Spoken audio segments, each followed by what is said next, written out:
Have you ever heard of a saint who protects both winemakers and sailors? It sounds like a strange combination, right? Today, we're jumping into the amazing story of Saint Vincent of Saragossa, an early Christian deacon who showed incredible faith. His tale is not for the faint of heart, it's filled with brutal persecution, unimaginable suffering, but also miraculous hope. Imagine the Roman Empire at the height of its power, a time when being a Christian could cost you your life.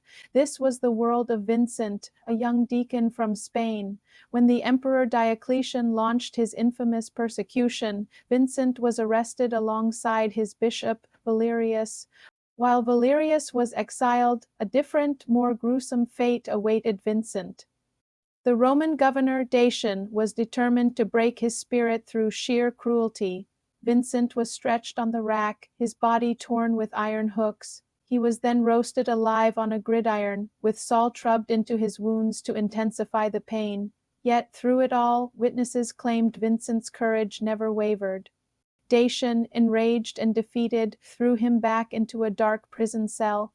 But even there, miracles were said to follow. The floor was covered in sharp pottery shards, but they supposedly transformed into soft flowers.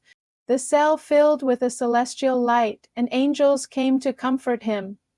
When Vincent finally died from his injuries, Dacian's fury wasn't over. He ordered the body to be thrown into a field for wild animals to devour.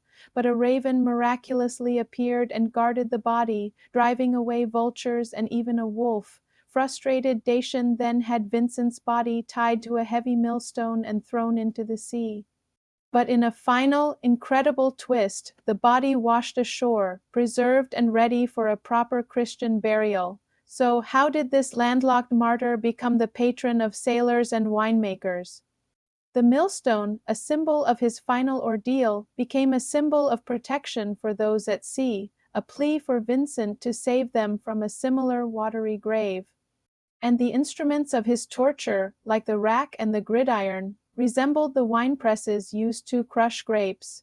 Vintners saw a connection in the suffering, the crushing of grapes to make wine, and the crushing of Vincent's body that led to his spiritual triumph. From the shores of Spain to the vineyards of Europe, the legend of Saint Vincent of Saragossa spread, a powerful story of how faith can turn symbols of suffering into emblems of hope and protection. It's a reminder that even in the darkest moments, courage can create a legacy that lasts for centuries.